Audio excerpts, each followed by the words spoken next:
Chicka. Yeah. Kill Bill and Rev. We don't suck. Ooh. 3, 2, 1.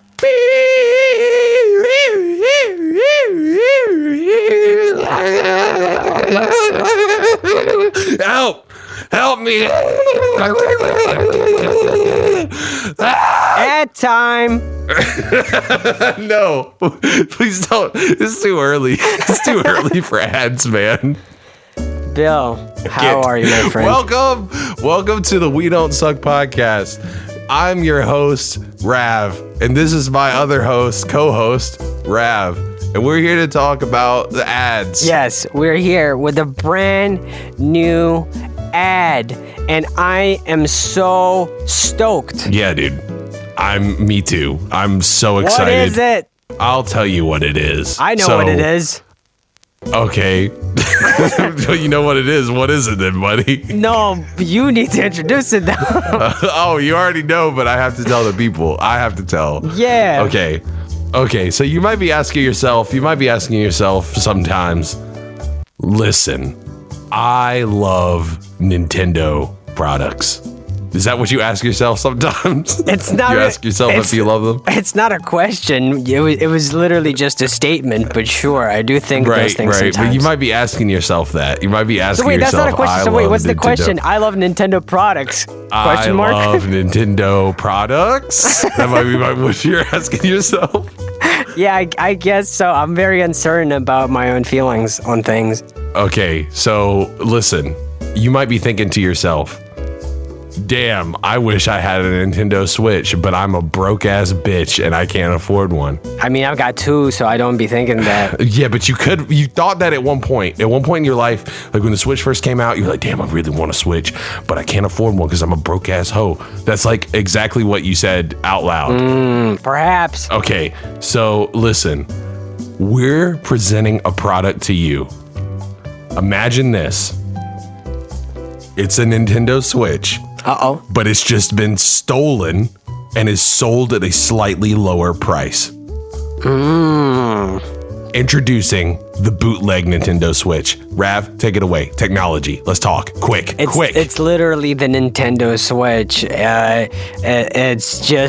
that exact same technology. It's not really even a bootleg Nintendo Switch. It's just a Nintendo Switch that's just been stolen. Well, it's been bootlegged. Okay. Like in a literal sense, it's been bootlegged. Okay, yeah. But yeah, if you guys are familiar with the Nintendo Switch, then this is a product you are also familiar with. Because it's the Nintendo Switch. But cheaper. Not sponsored by Nintendo, though. No, not at all. Not at all. I wonder why. Yeah, and think about this. You could play Mario. You could play Zelda. Metroid. Halo. You can play a lot of things, okay? I don't know all the games on the Switch. Solitaire. You can play Metal Gear Solitaire. You could play it all. And listen, it's like a lot cheaper. Like it's $20 cheaper. And technically, I guess it's used. But who cares? It works. So, you know? Yeah. So, Bill, and only a few people had to get hurt to provide this product. You've been bootlegging Nintendo products against your better judgment and my advice for about 20 years now. So why don't you? 20 years, yeah. Why don't you give some insight into who the sponsor is? Who's doing all the stealing? You know, it sounds very familiar with your behavior is what I'm saying. It's it's not atypical for you to do this. Are you the sponsor? All I'm saying is, just because I'm shipping them out doesn't mean that I did it. You know, I can legally say that, I didn't do it. You know what I mean? I didn't do it. Because that's not the sponsor I had on my sheet of paper, but I see that you over there are sweating profusely right now, and What? Who do you have on the sheet of paper? It doesn't matter because you know what? Maybe this is. No, I need to know. I forgot our sponsor, and we need to say the sponsor's name. But this is a sponsor. It's not my name. This is clearly also a sponsor, and you know we don't have to, you know, abandon one sponsor over the other. We could do both sponsors. There's only one sponsor. Is that what your sheet of paper says? I didn't do it. I didn't do it. So Bill, how do people get it? So how do people get this product? Okay, so what you do? Hit me up. And that's our sponsor for today. Please, and also if there's any like feds listening or anything like that, you know, I'm not in any way associated with this product. Not even a real sponsor. Don't know who they are. You know, it's just. Well, that was really interesting. How are you doing, buddy? How are things in the world of Bill during the Rona pandemic? I am horny for quarantining. Aren't we all? Yo, call me fucking Quarantino. Damn, dude. Cause like those. Cause you love feet.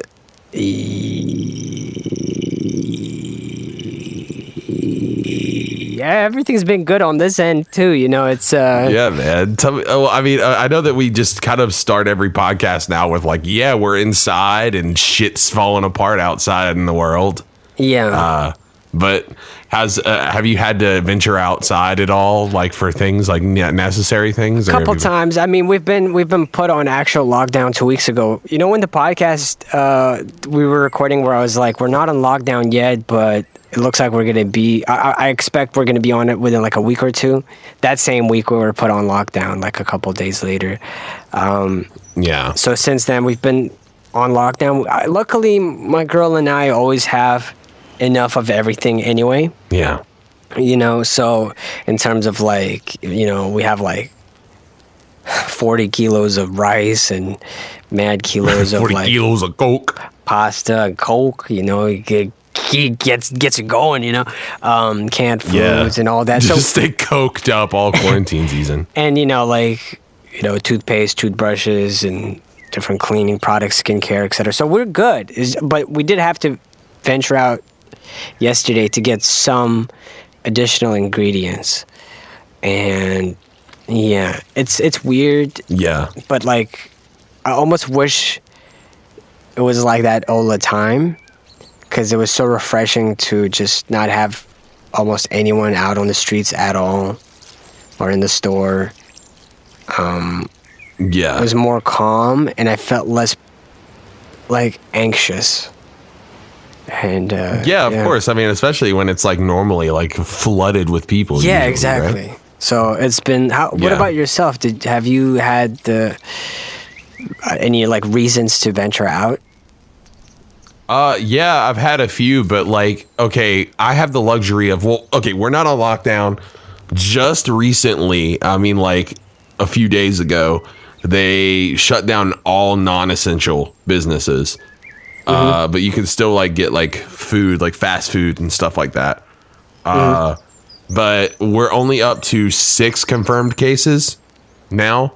So around us, like Charleston has, I think like they got like 240 new cases yesterday, but like we're kind of out in the middle of nowhere. So it's like less people. The only thing that we have is that we're on the interstate. And so you get people like coming through all the time, but they don't really get out of their cars too much, I don't think, anymore, you know, so it's not as bad. But the only thing, like, that's the only big change. Like, it also helps that because this is a small town that I'm in, like, if we go to get groceries, we can do the pickup. So, like, they'll just bring it out to your car and just, like, put it in your trunk. And then we just kind of wipe everything down. And then, like, just you know, try to like take precautions and stuff like that. But honestly, like I've just been chilling with my dad a lot recently. Like we've been working on like stuff at my house, like for the like fixing up the yard a bit. And then like yesterday we grilled out. Like we have like one of those fucking it's fucking cool. It's like it's like a tripod grill. It's not technically a grill, but it's like you put like hot coals on a grate underneath it, and then it just like it's like a dangling grate that has like you can put whatever on there, you know. And so like we did steaks last night, but I really want to do my thing that I want to do is some like corn. Put some corn on that bitch. You know what I mean? Like that's like that'd be real sick. You know, just put in the husk and all that stuff. But yeah, I've been doing that. I've been learning how to grill, becoming more of a dad through that, you know, because that's important, you know, learning how to be a dad. I'm wearing Crocs solely, you know, nothing but Crocs, you know, just to match that energy. I just want to grill, Bo. But yeah, it's been chill on this end. So you've only been coming out for the essential reasons, basically yard work and grilling. Well, yeah, exactly. But I mean, when we say coming out, like, there's no one around us, so it's kind of like we can just be outside all we want. There's like not a lot of people. Yeah. Like they're most certainly not 6 feet away from us. Yeah. So, you know, so I'm thinking, it's been nice. I've been like I got some sunburn, bro. Like I've been out doing like yard work. I've been trying to stay healthy in these times, you know. Yeah. So you know me, I feel like I've actually done more just like physical stuff because it's just like everyone's bored, and like I live next door to my parents, so it's just kind of like fucking like I'm always like I'm around them a lot in general, so it's just kind of like fucking they're home, they're not busy, and so they want to like get busy. Like my mom started a garden, I've been helping her with that and shit like that. It's been nice. Yeah, that's tight. That's good that you guys aren't like really struggling out here. Yeah, I mean, we just haven't gotten hit with it as hard as you guys have yet. I mean, I'm sure that it'll happen eventually, but we're not on lockdown or anything like that. We should be. It feels like Majora's Mask every time I have to drive into town. You know what I mean? Like that feeling like in Majora's Mask, for people who don't know what I'm talking about, in the N64 game Legend of Zelda Majora's Mask, when you go into town, you know that the world is going to end in 3 days and the moon's going to crash with and collide with the earth, and you're trying to stop it, but everyone just continues doing things. Like they keep doing the festival and they're not stopping it at all. Like that's what it feels like in town right now. Is like I'll drive around, like I'll ride around a bit just with the windows up and all that stuff. Yeah. And just to get out the house. But it's like people, I just see there's so many people out and like no one's wearing gloves or masks, and I'm just like, damn, this is gonna hit us hard because we don't know what the fuck we're doing here. Yeah, and that's the thing. It's like the symptoms are always 2 weeks behind. You know, so people who catch the Rona don't even get their symptoms oftentimes until 2 weeks after the fact, after they've interacted with someone who had the Rona. And when you are without symptoms, obvious symptoms, that is when it is at its most contagious as well. So So it kind of, you know, fools you into this like. You can easily get fooled and like have like this sense of safety talking to someone who clearly seems healthy, and then nope. The next thing you know, they're a zombie. Yeah. Do you know people? Isn't it weird that? Oh, sorry. Go ahead, sir. I was gonna say, do you know anyone who's died from it? I already know. I have a few people that I didn't know too well, but a few people that I've known that have died from the coronavirus. No, I don't know anyone personally like that has it at all here, but also it's only like 6 people and no one's died from it yet here, I don't think. Yeah. But I mean, like celebrities getting it is really weird. Like when Tom Hanks got it, I was like, what the fuck? like it was so strange. I think that's when it started to maybe feel a little more real. Scarface got it as well. Oh yeah, so it's Slim Thug, et cetera, et cetera. But I mean, like, no, it's just, again, no one is like superhuman and not going to get the Rona if they are out there living their lives like they normally do. And yeah, and it's interesting. I guess the only, like, for me, everything's been fine. The only drawback is I have to create more and more muted words and phrases on Twitter each day because I see so much just, again, divisive talk, as there always is, in political talk. That kind of drives me a little bit nutty.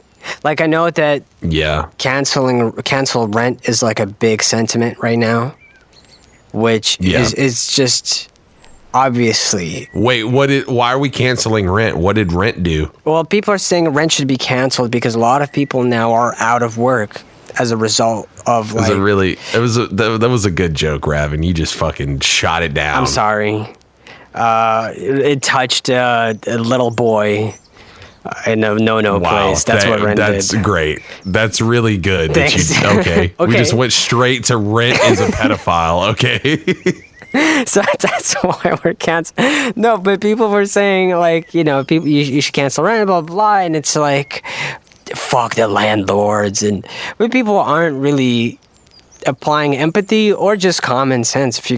If you cancel rent, you have to then cancel mortgages too, right? Because most people who are landlords are not full-time owners of, like, more than half of all landlords are mortgaging those properties to begin with, right?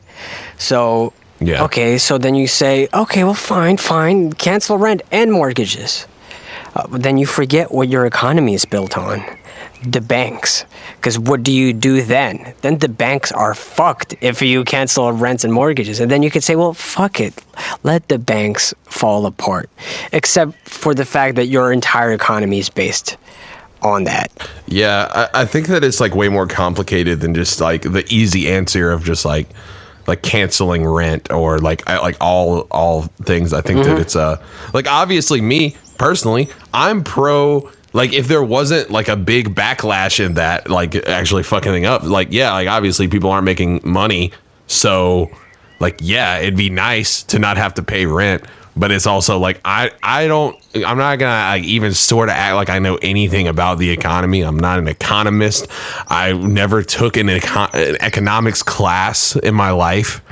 But it does seem like when you just, like, cancel a thing that is, like, super necessary... maybe it is. It's absolutely. Maybe there should be some kind of like forgiveness program instead or something. Like, yeah, I don't there know needs how to be some sort describe of loan system or maybe a UBI system of some sort. Although now, given like the current climate, that could backfire and lead to inflation. I understand, but yeah, just canceling rent is not going to be the solution. It is just like with the ecosystem. You cut out an essential part of the fauna, then everything else sort of starts to collapse, I just think that like the idea of like completely canceling something like that is just I don't see how it could like physically work, but also just like I also don't think that people should like get evicted if they can't pay rent. Oh, absolutely. Now. I feel like mean? that's where the government needs to intervene and sort of like, in some countries, I know, like here in England, for instance, you cannot evict people in winter. Yeah. So you can't. You just can't. It's illegal. It's against the law, even if they're not paying rent. And so there, obviously, because of that law, there's other sort of systems in place and rules and regulations to make sure that doesn't get abused, right? So, like, there's other things. So, okay, well, you can't get evicted, but the banks will come for you, right? Or there will be, like, a loan, or your credit will go down, or whatever. There's different means of punishing people outside of just straight up letting them die, right? And I think now is another time when, like, I just think straight up eviction needs to be, like, not a thing. It needs to be an illegal... thing to do during the pandemic because it's just cruel, right? That being said, think of a few mitigation strategies to also counteract the introduction of this law, make sure that people aren't abusing it and that the economy doesn't fall apart. Because if you're not evicting these people, that's cool, but the banks are going to need money. The people paying their mortgages are going to need money, and then the banks are going to need their money, and then your economy is going to need the money. So it is really delicate, and I feel like certain governments are dealing with it way better than others. I know that America is not doing great. Just from the outside looking in, you guys are doing an incredibly, like, horrendous job. Like, incredibly terrible. The only saving grace with America is that you guys don't have a centralized government where, like, everything the president says goes. Luckily, you guys have governors and senators and different things in place where people can enforce strict regulations on, like, a city level or a state level, and you don't have to wait for federal changes. So that's good. That's I think I've noticed that it's like helpful. like in certain areas, it's definitely been like more lockdowny than here. New like, York, I know, Austin. like Square was saying that with Austin, it was they were shutting more stuff down, and it was actually a lockdown. But here, I don't know, like, when is the point that we would actually lock down? It's just weird, especially because a lot of people don't know, I guess, but like I'm from South Carolina, and it feels like whatever happens, no matter what, we're always a little behind on everything. Mm-hmm. Like, okay, like I'm going to use this for an example, like when like states are like legalizing recreational or medical marijuana, like we're going to get it like 10 years after everyone else. Like that's just how it works. Like we just are very like set in our ways in that kind of way, I guess.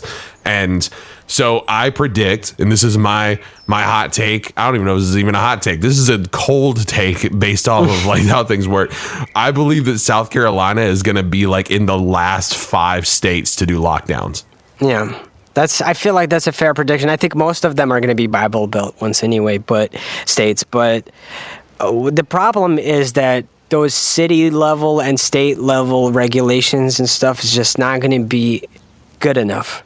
You know, there needs to be just a countrywide lockdown, and certain, you know, really important and strict and perhaps risky measures need to be taken now, and people need to stop like thinking too politically. And when I say people, Trump, you know, not think about this as like a political issue, but an American issue, you know, an issue of the world. This is so much beyond politics. Issue, yeah. This goes so beyond politics. As much as I think your president is a buffoon, I do hope that the people around him convince him to do what's right, and you know, before it's too late. I don't foresee that happening. Like, just because I know that he said something recently about how like, oh, we're in it for the long haul. But I remember just like a week ago him saying something about like, oh yeah, Easter is going to be great. Everything's going to be great by Easter. And I'm like sitting here like,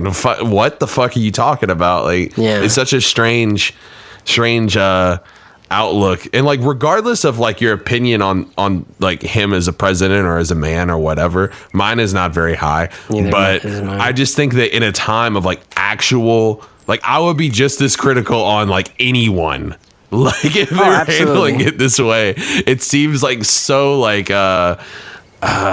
aloof and just kind of just like you know, what happens.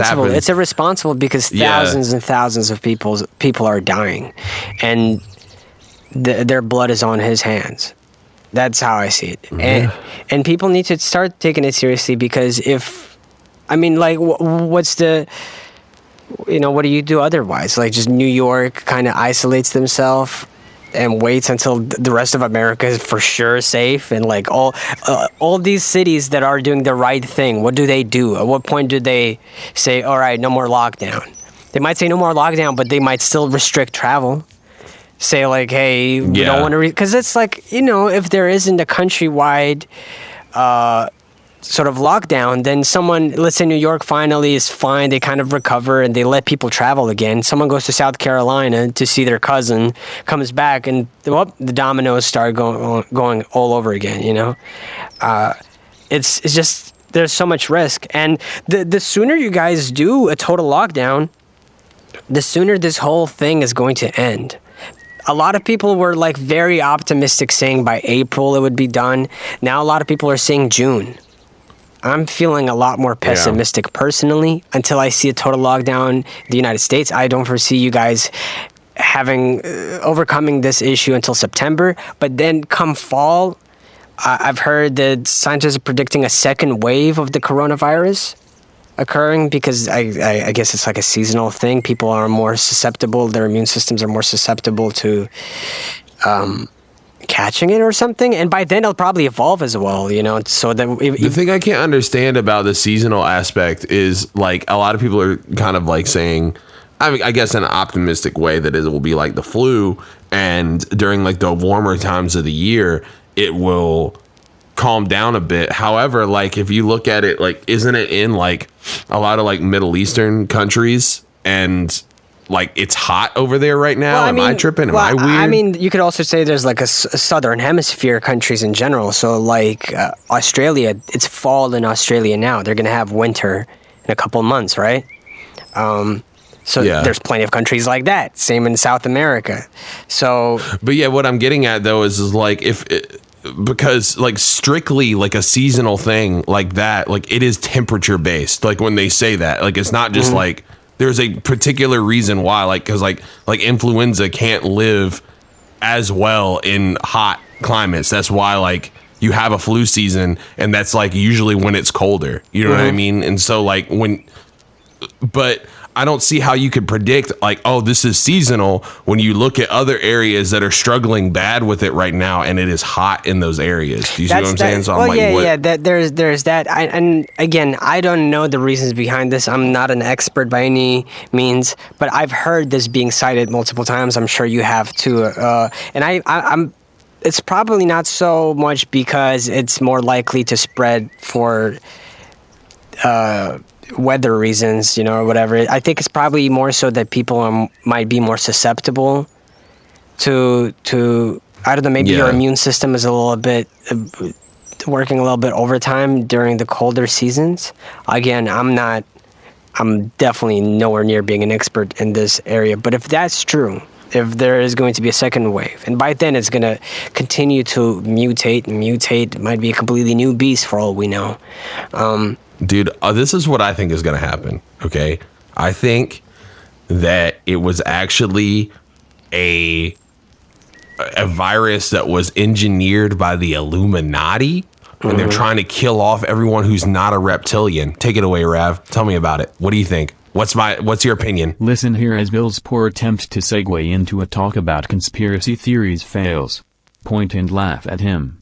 He is a failure. I was going to say, I hope they come up with a vaccine soon. And I was going to say that even if they do, I think as a world, we're going to need to rethink how we live in this world. Because if another virus like this comes around, what do we do then? I think a good way to start is y'all motherfuckers got to start washing your hands. I wouldn't be surprised if half our listeners don't do this regularly. Every time I go to a public restroom. Your goddamn hands. Every time I go to a public restroom, like only half the people I see coming in there and out there wash their goddamn hands. I've told you stories of people using the fucking urinal and then the blow dryer and leaving. What the fuck? What's the point of the blow dryer? To blow dry the piss off your hands? Is that what's happening? That's what I assume. It's like, what the... Hear me out on this, right? Okay, so if you don't wash your hands... Like, okay, I'm not like some dude who's like crazy and washes my hands all the time. Now I am, because... But like, I wash my hands like... fairly regularly, but like if you don't wash your hands after you take a piss, or even more importantly take a shit, like what are you doing? Now you got your dick stank all over your hands. I know if you don't wash your hands after you take a piss that your dick stank. It's a thing. It's, you know what I'm saying? Like it's just like that is like it. I don't know if it's a causation, but it's definitely a correlation. And I think that I don't want to touch your dick stank. I don't want to touch your dick or poopy bacteria. Wash your hands. And then also now wash your hands so you don't die. But I mean, like, 5 years ago, there was a study done. I wish I could quote it. I just don't have it. I don't have it on me, but y'all can do your own research and find the relevant citations. But it was talking about something like 38 or so % of all men statistically wash their hands after using the toilet. I'm guessing this information came from, as all these things do after like a survey was conducted. And if I recall correctly, it was a pretty sizable one, like a 6-digit survey. So no, it's just some dude chilling in the bathroom. And it was just like just keeping tally. And it was like a first world country as well and everything. And then only 60% of women wash their hands. So, okay, so 2/3 of all women, according to that study, wash their hands, and 1/3 of all men. What the fuck is y'all doing? It's fucking nasty. Forget the virus. That's just fucking nasty. Wash your goddamn hands. I'm not saying like wash your hands every 3 seconds, you know? And if you do goddamn moisturize your hands, I feel bad for them. But, you know, wash your hands after the restroom. Wash your hands when you come home. Wash your hands like before you eat. If you've been fucking taking the public transportation on your way to the restaurant. You know, do these common sense things like showering. And that's a start. I'd say that's a start, but we're probably going to have to do... I think that's your baseline. Yes, but I think there's going to have to be a lot more than that, because it's been an interesting time for people who have now transitioned into working from home. A lot of these people maybe have asked in the past their employers whether they could work from home, especially maybe people with disabilities, people in wheelchairs, who were told that, no, sorry, Stephen, but you can't, we can't let you work from home. This job requires that you come into work, and now they're working from home. And so it is possible, and to sort of reconsider how that's going to play into things. And the thing is, it's saving corporations a lot of money. I think that they'll see this more now than ever before, because, for instance, companies where you fly out your employees, like a team of your employees, business class, to go meet clients in different countries. Now they have to resort to using Skype or Zoom or whatever other webcam systems that they use. I don't know all the names. I know Zoom and Skype are popular ones, but now they use that, and they're saving so much money. Obviously, there's that element of having dinner with them and bonding with the client is going to be missing, but you're saving tens of thousands of dollars on that. Also, you're saving on equipment potentially, or even just leasing the office space that you have, liability issues that otherwise you'd have to account for if you had employees come to your office, right? So there's a number of things. Obviously, it's a lot harder to control people now, I guess. You can put it in like clocking in, clocking out systems, and other sort of ways to ensure your employees aren't fucking around. But I think in the future, we'll see more and more people work from homes. I don't think it's this is a fucking radical prediction. It's something we've been seeing happening over the years anyway. But I think we're going to see a more dramatic change. Yeah, I think companies are going to catch on. And it's unfortunate this is the way, but I think a lot of companies will be like, actually, like a lot of other companies are doing real bad right now, but we actually saved like $100,000 this month. Yeah. You know what I mean? Like, I think that there's definitely going to be a weird transition, but I think that you're definitely going to see more of that. Yeah, but on the other hand, you do have people who, have to go pick up your garbage every once a week. People have to clean the streets. People who, are out there and always leaving themselves susceptible. Nurses, doctors,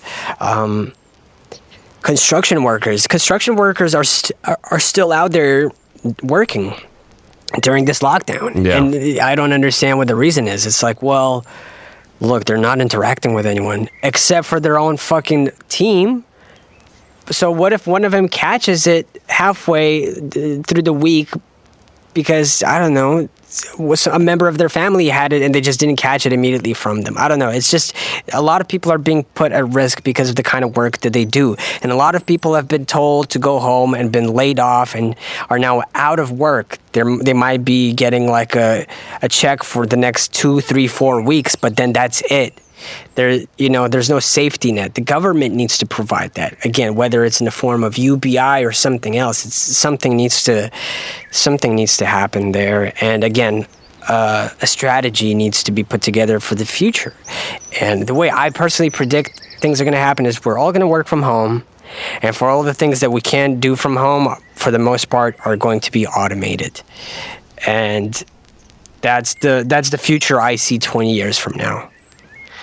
And yeah, you know, Illuminati, and the Illuminati, as you pointed out earlier. You know what? Actually, it is funny. One thing is funny. You know how like people are like joking around like the toilet paper industry unleashed COVID-19 onto the masses, Yeah. right? It's like it's funny because obviously most people don't take it seriously. It's a joke, blah blah. But some people do. They're like, yeah, the toilet paper industry did it, and it's like, okay, so you're saying the toilet paper industry controls the government and is worth more than the petrol industry and all these other industries. They do, bro. They do. You don't know? It's a conspiracy, the economy's brother. crashing, and we're on the precipice of a depression, an economic worldwide depression. And people are like, yeah, but the toilet paper industry, that's what they wanted. They booming. That's not what they wanted, is to disrupt all of society just so their sales can go up. This is completely unrelated, but I just saw, unfortunately, Bill Withers has passed away, and I'm very broken up about it. Oh, damn. R.I.P. Is it the Rona? No, he said he died of heart complications. Oh, okay. So unrelated. Okay, But yeah. I just want to shout out Bill Withers, because Shout outs. Rosie is like one of the best songs of all time. Mm-hmm. And that's really unfortunate. He was 81. Damn, Ain't No Sunshine is another great song. But yeah, R.I.P. Damn. But yeah, so obviously the toilet paper industry murdered him as well. And all deaths from here on out will be conducted at the hand of the toilet paper industry. Wait, you know how we have Big Pharma? We need to come up with a name for the toilet paper industry. Big TP. Big TP. Big doo-doo. Big doo-doo industry. Yo, the big doo-doo industry is capitalizing off this shit. Imagine if it's like there's a world where like the toilet paper industry has like taken over the whole economy, and is like basically like our new government is just like all controlled by toilet paper. Mm-hmm. Toilet paper is now the currency. Like toilet paper is the sole lobbyist for, like, they'll be like a petrol industry just trying to lobby for a politician, and they're like, sorry, not interested. I've got like like some sort of TP company already lobbying for me. I'm good. Like there's a someone trying to start like a baby wipes or like a bidet like company. Yeah. And they just get suicided. Yeah. Fucking yeah, dude. Angel Soft it's a real rough with that fucking death thread with that bullshit. Yeah, just like they yeah. They're like, what would be like equivalent of like a severed head in the mailbox for the toilet paper industry? For toilet paper industry? I don't know. Like sending it to the baby wipes, to just like a clogged pipe or something. I don't know. Yeah, baby wipes and a clogged pipe. Signed Winsoft, you know, with like blood, with like doo-doo. Yeah, with on the like side. a whole bunch of like just shit. Yeah, shit all in it. Yeah. Yeah.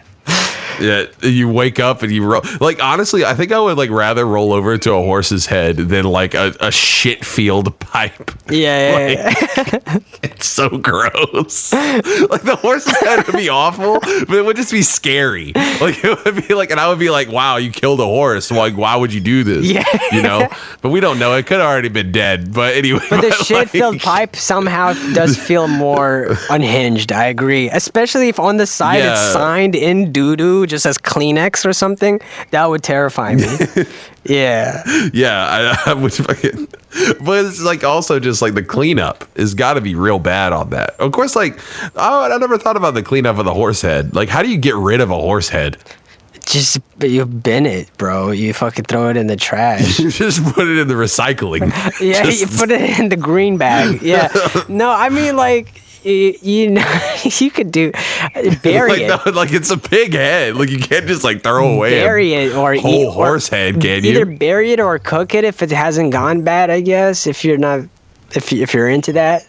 Yeah, I mean, I've never had horse meat. I have. I'm vegetarian, but I've had horse meat when I was really young.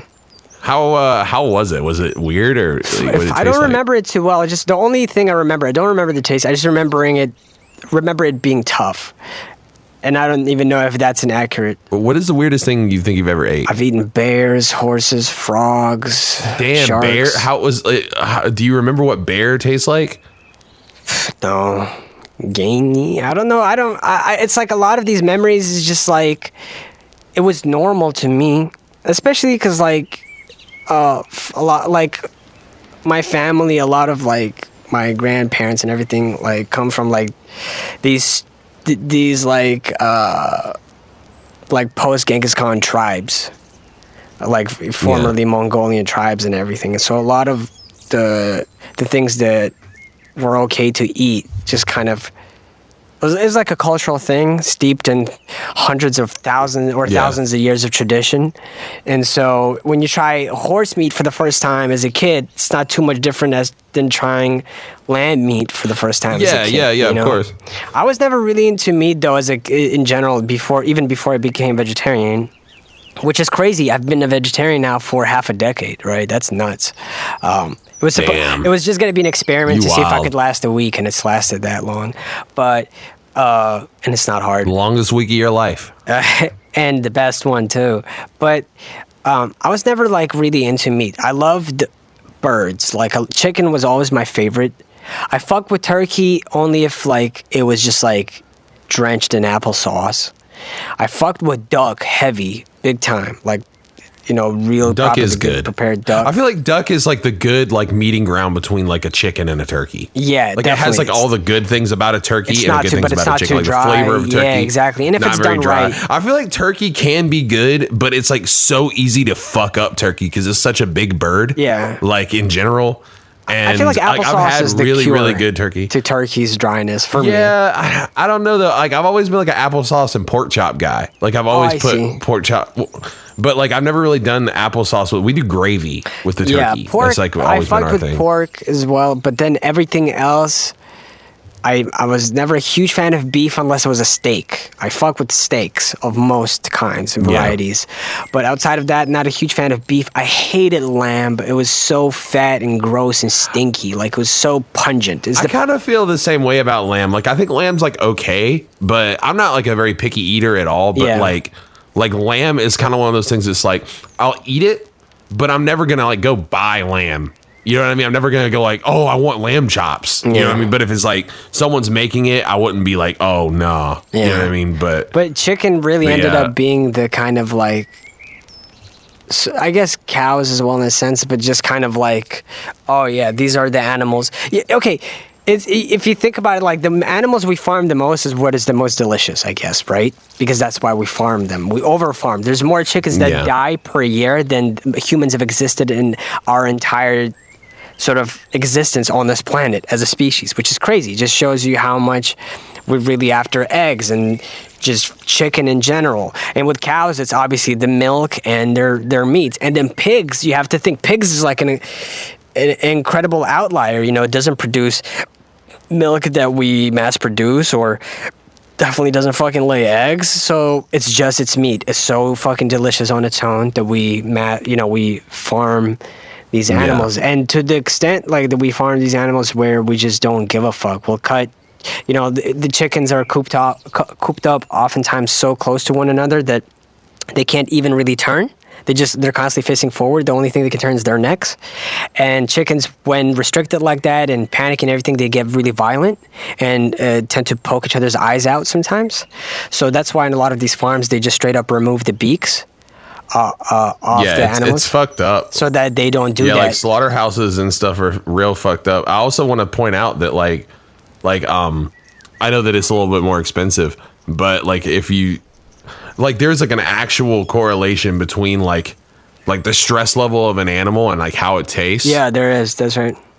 That's like the whole reason why like a lot of that like Kobe beef and like Wagyu and stuff like that is so expensive. Oh yeah, like free range. Yeah, free range. But especially like, do you know like how they treat the fucking Wagyu cows? Yeah, it's like insane. It's basically like first class. They fucking give them massages. They get drunk. I'm sure they jerk them off. But that's the thing, and on the low. I hope so. But the thing is, it's like the only difference is there's a lot of debate there's not enough debate actually happening behind like free range stuff, because a lot of people will see free range and they'll gravitate towards it for good reason. Obviously, it's less cruel, but the definitions of free range are constantly changing, and from one type of food to another, they're actually vastly different. So free range could still mean being in a cage for animals. It means like they have like a meter and a half like more space than the things that wouldn't be considered free range. It'll be something like, you know, marginal of distance, like 3 feet more, or even I'm you know, actually examples are even smaller sometimes, like 1 or 2 feet more. But Yeah.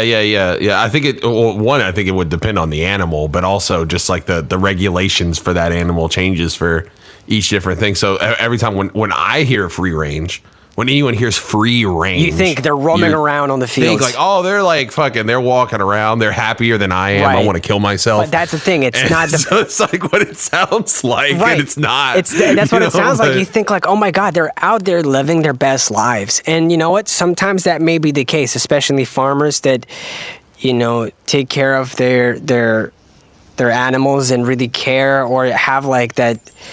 They take responsibility. Over that, but a lot of people know. They just look at the regulations. They say, oh, "Okay, so that's the minimum that I need to do. The bare minimum. That's the bare minimum. Then I'll do that just to have that sticker of free range." And that's a very real thing. And it's the same thing with organic foods. You know, a lot of people would think I'm the kind of person who shops at Whole Foods a lot. I'm not into organic food per se. It's not particularly good for the environment. There is no evidence that organic food is better for us than a GMO food, like at all. There's no clear evidence that I've personally seen in any scientific studies where GMO, genetically modified foods are less healthy for us, have adverse effects on us. But what we do know is that we can utilize a lot less land and produce that GMO food a lot quicker, right? It's basically like a cheat code. Like, oh, let's give it the code to like only being the best, biggest red tomatoes. Also, let's give it a code where it like grows really fast and that it doesn't really need much land. It's like you're hacking into its code. You're modifying its genetics, essentially. Whereas as opposed to organically grown food, which by the way, does oftentimes use pesticides. Again, a lot of people don't know this. A lot of people think organic is just people stumble upon the carrot and go like, here it is. You know, it's not how it is. It's still, it's fucking. This is a bag of carrots that people stumbled upon. Untouched, you know. For $1 more. No, more often than not, pesticides will still be used. There's certain pesticides that are, again, these are stickers, like whether you're approved to be considered genetically modified food or organic, it's like there's a threshold. And a lot of people do the bare minimum to cross that threshold. And organic foods oftentimes use a variety of different pesticides, similar to how a lot of GMO food is grown with. That can sometimes be quite heavy on the pesticide usage, right? So again, it all kind of... It's people take these labels for granted without doing the research and realizing that the adverse effects of organically grown food, quote unquote organically grown food, is that they use a lot more land. It's usually a lot more spread out, and because they don't have the benefit of like the genetic modification, you have to resort to that. On the one hand, it's good stimulus for the economy because people overprice these things, but on the other hand, because they use up a lot more land, it has a lot more adverse effects in terms of our carbon footprint. So nothing's really black or white, and just because you're buying organic food doesn't make you a better person. Because you're buying free range food doesn't make you a better person. You know, do what you just. My only thing is like, I don't like to be preachy about this kind of stuff. You know, I'm vegetarian and I like to take responsibility for what I eat, but I'm absolutely fine with people who may agree with me, but not want to do that. Or they agreed with me on a certain level, but they still feel like, you know what, but I enjoy this, that, and I don't feel guilty about it. My only thing is try to be aware of what you're putting in your mouth. That's all. If you know what you're doing and then you're happy with it, then I think it's an informed decision. If you love the murder and torture of animals, and you like it a lot, smash that like button.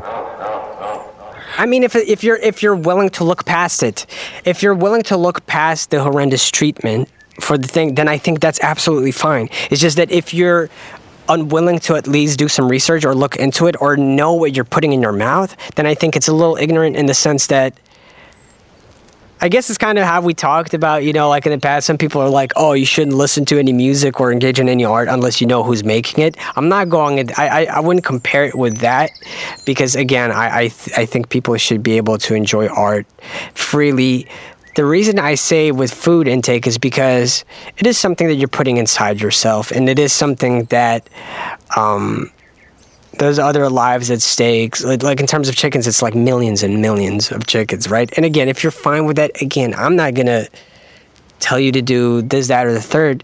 Just be aware that if you're buying organic food because it makes you feel better as a person, at least understand what you're doing and know that your carbon footprint I feel like those are two different. Impact. I think that those two things don't actually like I think a lot of times people conflate the idea that false parallels, being right? a vegetarian,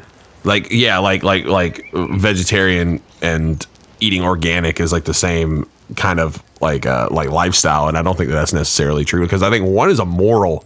One seems more typically than not. I'm not saying that there aren't people that go vegetarian for health reasons. Mm-hmm. I'm sure that there's a lot of benefits for that. Yeah. But I think that the idea of more often than not, I think that vegetarians are doing it for moral reasons versus eating organic. I think that there is no real moral upside to that. I think that's more of a health. No, there's a moral high horse. What you could perceive as a health. I feel like there's a false moral high horse involved with the organic foods. I think people feel better that they spend more money on something that proclaims itself as organic. It just feels like a return to how we used to do to nature, blah blah blah. But a true return would be just cutting us out, removing humans off this planet. That would be a true return because obviously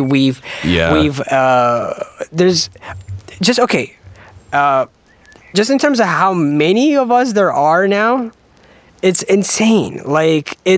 People don't understand how exponentially we've grown as a population, as a species. During Jesus' times, there was 250 million people walking the earth. 250 million. We're now way over 7 billion, and in the span of shout out Jesus. Span of 2,000 years. I blame Jesus. No. Well, I also wait. Hold on. I want to just throw this out there. I was just while we're thinking about it. Okay. My question about GMOs: when you are genetically modifying something, are you doing this by a actual natural means of crossbreeding? Is that counted as GMO, or is it just some sort of laboratory shit that I don't even know? Yeah. It's as I understand it. It's a combination of things. There is a level of just crossbreeding in the most effective way. I'm sure there's a more nitty gritty bioengineering that goes behind the scenes that actually does involve with introducing changes to the DNA using non-organic means. For instance, if we know that if you introduce this sort of plant, if you put it next to tomatoes grow more red or larger, and it's because of this chemical specifically.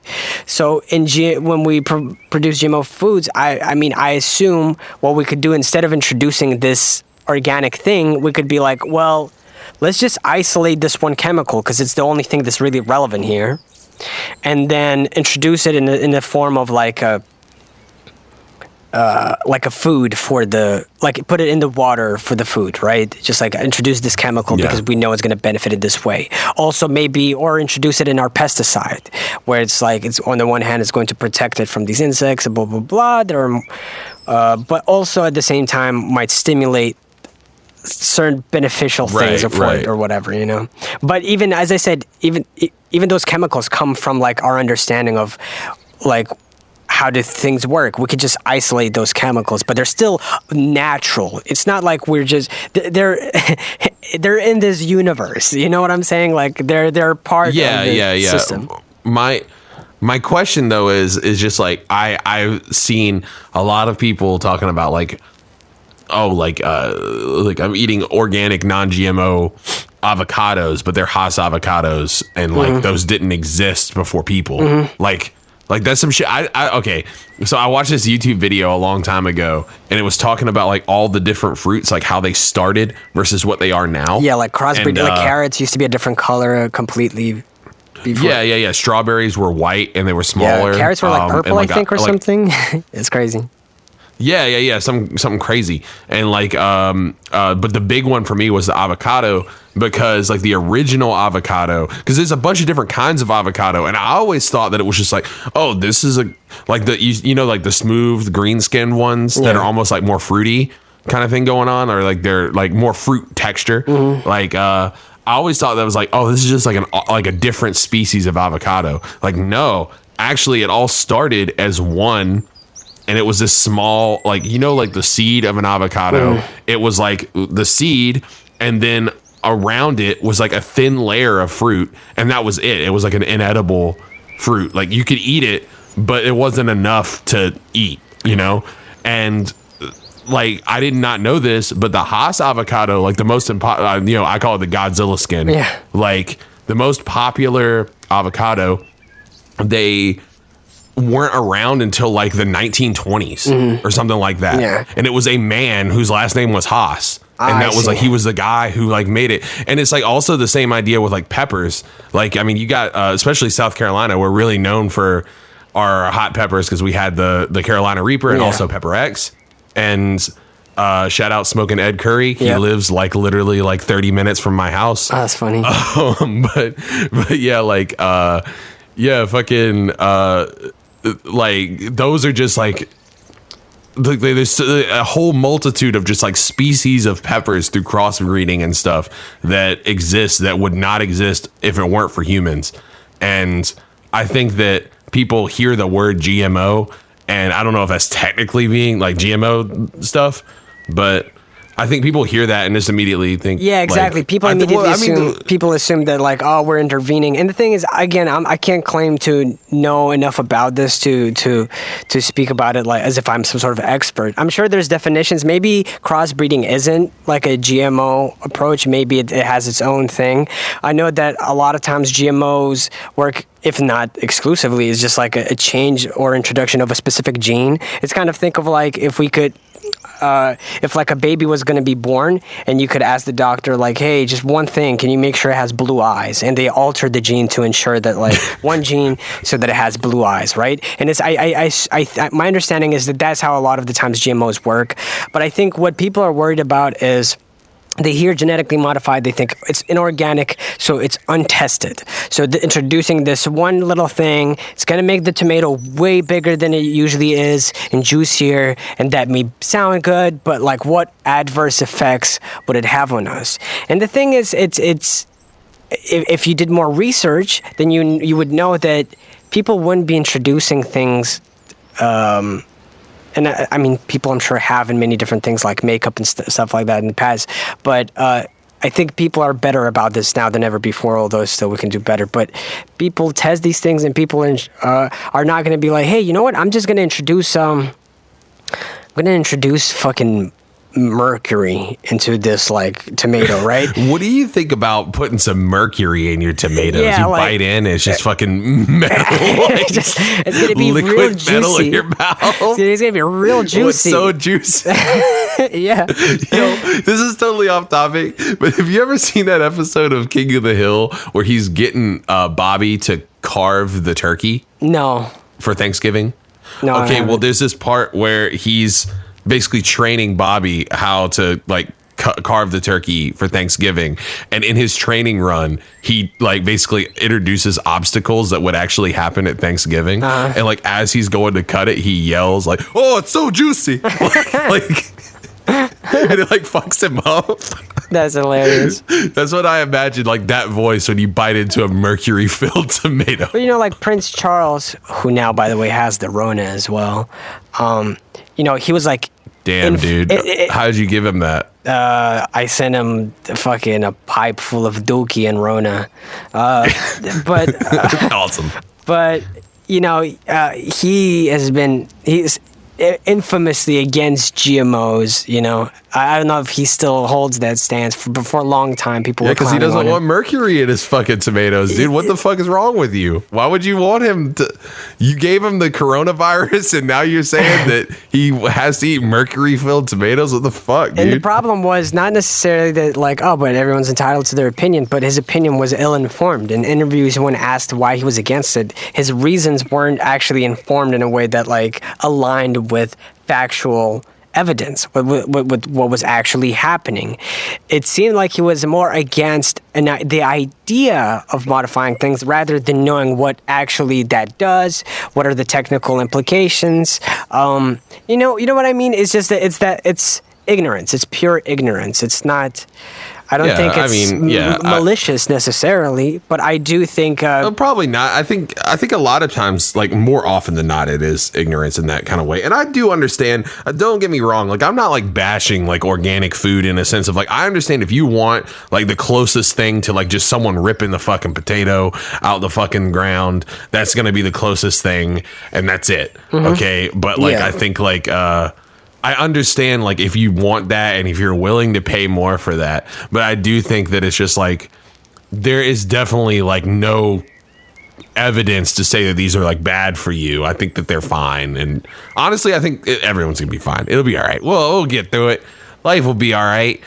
If you don't want to eat GMO food, that's fine, but don't be dumb and try to dissuade people from eating things that are possibly better for the environment just because you don't know what you're talking about. And they're cheaper. People also forget. I think there's a little bit of I think when it can become a problem or it can become a divisive issue is when people are very snobbish about organic food without taking into consideration that not everybody is able to afford organic food, even if, let's say, it were better for you, better for the environment, which, again, it isn't. Right? But even if it were, a lot of people act like it is. They sort of don't take that into consideration and just, again, do more research, and not necessarily just what you do, but do more research into the world and how the rest of the world functions if you intend to go out there with a really strong opinion. Because otherwise you're doing yourself a disservice by coming across as a clown or as someone who's mean-spirited when you might not be malicious, but because you're so ignorant, it just comes across as you don't even care about people who are maybe earning less money than you are, people who have more, whose also, circumstances just throwing are this out there, if you got the time, this is just something speaking from experience and something that I'm currently working on right now. If you got the time, grow your own vegetables. It's cheap and amazing. It's good. Do it. If you have the time and the means, fucking do it. At least spices. Start with spices, that's fucking spices. Yo, that's a bananas because it's you don't realize for example, chives. Mm-hmm. My mom used to grow chives. Yeah. And you never realize how much you could just use chives and things, and it just slightly increases everything, in terms of taste. And I don't know, she used to do a bunch of different ones, but that's the thing I've been helping her with recently since she's been home. We set up a little spot. I have to go till the land soon, so I'm actually going to be on my farmer shit. So y'all can make little farmer jokes, but now I'm actually on my farmer shit. But we're trying to plant squash and something else my dad was talking about. But then her spice garden is coming back. But here's the big one. We are going to purchase 3 chickens, okay, and use them for eggs and have little pet chickens out there. And so I'm real excited about that. I'm going to name them. That's amazing. I'm so jealous. Feel like Minecraft. My girl really wants to have chickens. I'm so excited. I'm so fucking excited. When my girl and I went to New Zealand, we were sort of home-sitting for this one lady, and we were taking care of this cat named Guapo, and this chicken, I forget its name, but we called it Clucky, and it never clucked at all. Like, it was a silent chicken that just never, that didn't, I think, have its voice or something, and all of its, like, homies died on the road, like, over the previous few months. In the war? Like a car would hit them, and so it was the only remaining one, and at one point it even dug up one of its, like, dead brothers and was eating it or whatever. But that's besides the point. So it was really attached. That's cool. It loved being petted. It loved company. It laid eggs every now and then, and they were tasty. And it lived like a huge field and could go anywhere. There was no restrictions, no anything. Just at night, it would be put in like this little space that it knew to go there anyway. Every night, it would go in there to sleep into its coop. It would be closed just because there are wild animals that would otherwise sort of kill it during the night, you know? So it's a matter of protection. And yeah, my girl was like, just fell in love with that chicken. It was like, yo, one day we got to get chickens. I'm going to leave you for this chicken, is what she said. Yeah, we got to get chickens. So I'm happy and jealous. Happy for you. I have a funny chicken story. Well, okay, I don't know what it is like here, but certain times, like in certain areas of the town, like you could just be riding around. There's just like this hotel that just chickens. There's just chickens. I don't know where they're coming from, but there's this hotel where chickens just show up in the parking lot, like out of nowhere. It's like off the interstate, and I'm like, whose fucking chickens are these? Doesn't make any sense, right? But like we pulled up at the Zaxby's down here one time, and I was getting a salad, and like I pulled up in line and I looked over, and you know, like you remember Zaxby's is like literally a chicken joint, and there was chickens in the parking lot. Oh wow! And I was like, that's wild. I remember just being like thinking, like I was just like, obviously they're not killing the chickens, you know, like they get them shipped in, but it's just like looks like they just like the chickens escaped. Looks like Chicken Run or some shit. You ever see that movie? Yes, I did. I've watched it multiple times because I used to be a big fan of Wallace and Gromit. So when that came out, I had to watch it. Yeah. And then I watched that retroactively because I watched Chicken Run. That was the first DVD I ever owned was Chicken Run. Oh, that's interesting. Well, here they play it in the UK at like every Christmas season. It'll be like one of those movies that they play along with like Die Hard and stuff, you know? Yeah. So... Die Hard is a Christmas movie. It is a Christmas movie. But yeah, so, you know, grow your own basil, or basil if you prefer to call it that. Which, by the way, I found out the other day, I wasn't weird. It's pronounced both ways in American English. No, it is pronounced both ways, yeah. And I didn't know. I was just like, which one is the correct one? Did I correct you on that? Because if I did it on purpose to fuck with you. Oh, you did make fun of me the first time we were doing the cooking simulator, the way I pronounced it. I think. Well, that was because, isn't it typical that like in Europe they say basil? I don't know, because that's the thing, because I don't talk to anyone, right? So like the only interactions I have with British... I don't have any friends. No, the only interactions I have with like British people is like, I'll watch the news sometimes and just be like informed on that, or I'll talk. And they just talk about basil all the time on the news. Or I'll be in the shop and talking to the person behind the counter. So, or my girl, you know, who when she was learning English in France, they were teaching her British English, and so certain things, because I've spent the last 5 years by her side, certain things have rubbed off on me. Like the Britishisms, which I don't mind. Like I'm not like I don't catch myself saying them and go like, I'm gonna fucking die. I'm going. You're like it's not like one of my organs starts failing immediately because of my inconsistency in language. Yeah. I was gonna say what I do when there's like two different ways to pronounce something. I always just pick the one that sounds cooler. Like no matter what, because it's like things don't get stuck in my head to say a certain way. I don't think anyway. I'm not exactly sure, but here's my argument for basil over basil. Basil sounds like it could be a Pokemon's name. That's true. Basil sounds like something that you're charged with that is vaguely sexual. Like he's been charged with basil. See, I thought a Basil could also be like a Pokemon or a Pokemon to move at least. Okay, it could, but also it would be a real horny Pokemon. Well, okay, give me know what I mean? Like- off top list 5 horny Pokemon. A horny Pokemon. Totodile is definitely horny. Okay, Totodile is one. All right, okay. Let's see here. Mr. Mime, he be fucking. Yeah. I tweeted that the other day. I was real proud of myself. That you guys think of Mr. Mime as fucking. Yeah. I think he is. Yeah. He probably is. I mean, Let's I think see. that's his mom for Kadabra is a cuck. sure. Okay. Definitely, I'm like- loving the insight so far. This is good. Give me more. Snorlax is pure. So I would not say Snorlax. I just wanted to say that Snorlax is pure. Where's Geodude on your list? Geodude like just watches a lot of porn, but like wouldn't do anything weird. You know what I mean? Just How like about watches a little bit more porn. Graveler has like rapey energy, in my opinion. Yeah, he kind of does. But I think that Graveler has rapey energy, but doesn't actually like Act on those impulses. capitalize on his feelings. Yeah. He just I was gonna say capitalize on his feelings. There's 2 ways of phrasing actuate it. His just assaults. Hey guys, so just a quick insight into like how you phrase things. I said acts on his impulses. Bill says capitalize. Well, like I'm just saying that he has the ability, implying to that there's fucking- benefit coming out of it. Like capital. Okay. There is for Graveler, Next Pokemon. because let's just move on as fast as possible. Parasect. I think Miltank is pretty sexy. Yeah, but sexy doesn't mean horny. You got to remember, like, just because something is sexy doesn't make it horny. Makes you horny. Wait, we've talked about this on the podcast before, but I want to talk about it before. I think we have. But is Miltank just a female Tauros? That's what a lot of like people are saying, right? Like, but I don't know. Can Miltank? Oh yeah, no, Miltank is Taurus's female counterpart.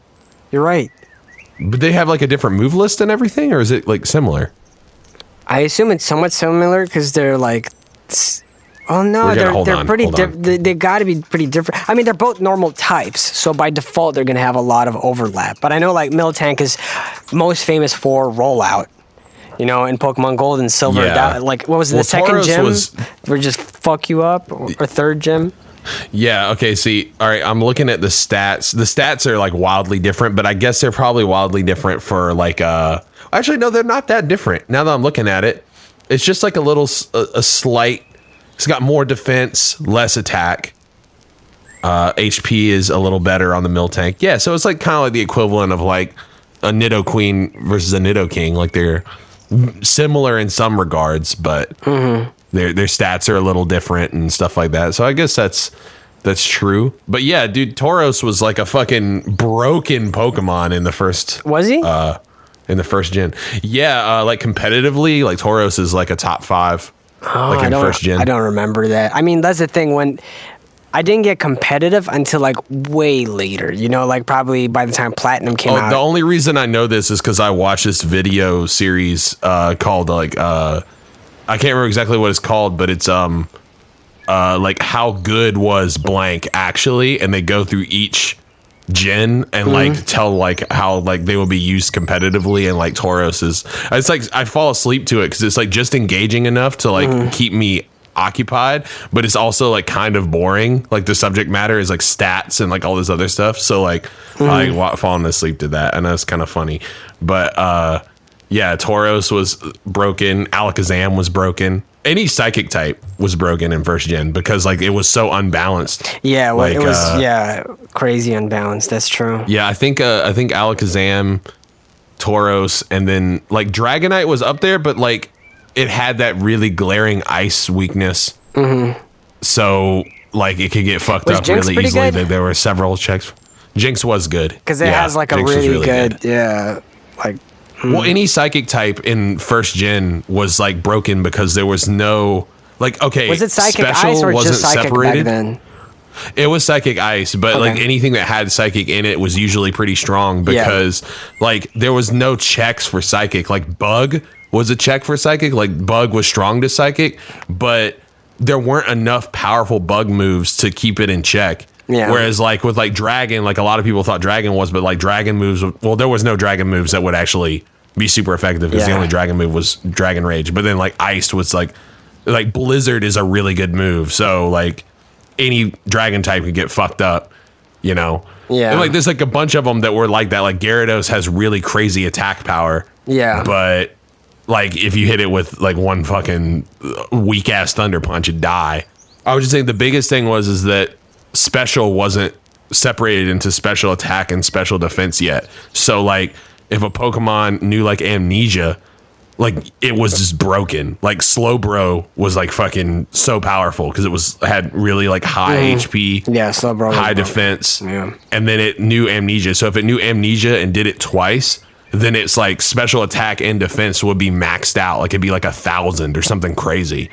And so anything that knew amnesia was also broken. You're a big nerd, bro. I appreciate you for all these facts. Yeah, dude. Step back and watch me do my thing. I loosely know what I'm talking about a game that was completely broken and unbalanced. So, guys, before I lead into the next thing, I wanted to mention something. I mean, if this is the case, then leave it in. If it's not, cut this out. But this will be the first episode when we're actually coming back with having ambient sounds in the back of the podcast because damn dude, can you hear that breezy greenhouse ambience.mp3? Also thumbnails are now changing going forward. Sharky will be taking the lead on the podcast thumbnail or art. Yeah, finally we've got him in the bag, as they say. So super exciting stuff. Ad time. Another one? Yes. Damn, we have so many sponsors now. I can't believe it. Rav, who do we have written on the paper? It's a company named Good Times Incorporated. Good Times. Trademarked. Okay. All right, awesome. Oh, I'm gonna go ahead and go forward with the ad. I know what the product is because I know the company and I know the Good Times what they do. Oh, okay. I mean, I was gonna say what it was. I was gonna say what it was. So let's say it at the same time and see if it's the same thing. Sure, it should be. All right, 3, 2, 1. Amnesia toilet paper. All right, you're definitely misinformed and you don't know what you're talking about. And that makes sense because today's product is Amnesia toilet paper.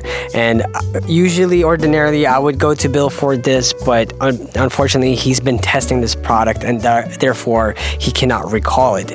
You see, the Amnesia toilet paper, when you use it to wipe your ass, you forget everything that's happened in like the last 5 to 10 minutes. So I don't know what's happening with Bill. That must be some sort of other condition.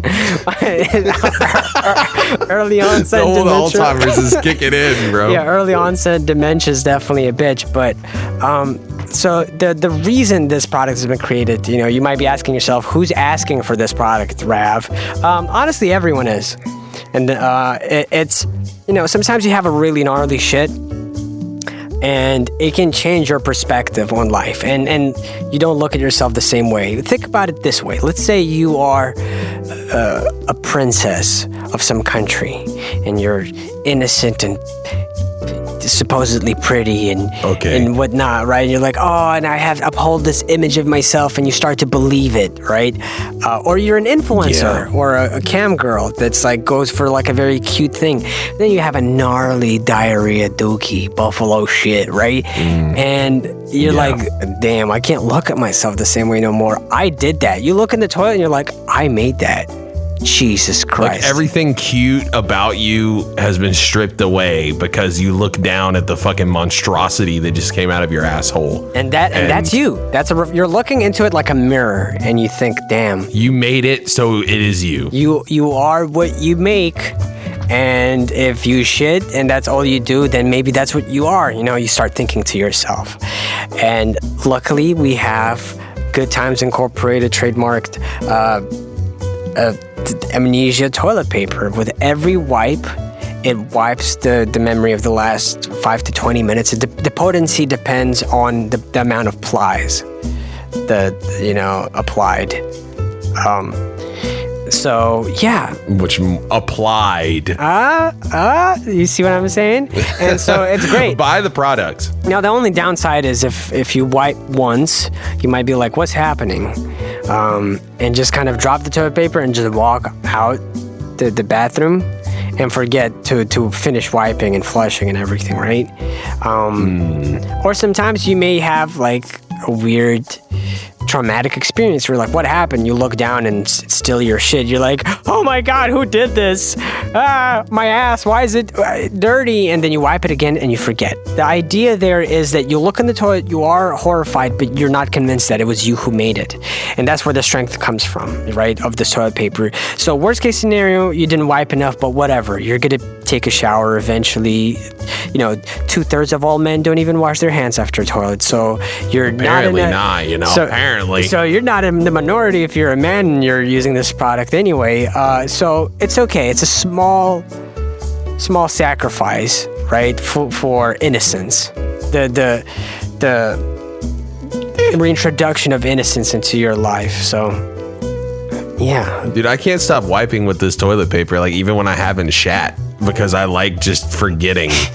Yeah, don't blow your everything nose for with this about 10 toilet minutes. paper. It's Oh, it's real bad. Yeah, because it's real the closer bad. I still am having some. The closer the toilet paper is to your brain when you're using it, the stronger its effects and longer lasting.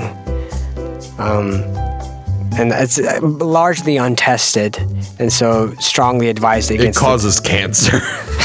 and Huntington's at the same time. So yeah, Cushington's. Stay wary of that. And and for those of you that worry that this may sell out, may I propose that you consider the amnesia bidet, or it's actually, the dementia bidet. It is far more potent, but at least you don't quite run out of it the same way. And that's our sponsor today. Thank you very much, Good Times Incorporated, trademarked. We hope to have you sponsor our future podcasts. Thanks, Good Times. Because as they say at Good Times, please have a good time. Bill, what did you think of that ad? Honestly, dude, I just can't get over the fact that I really want Jake the Snake Roberts of WWE Hall of Fame to fist my ass.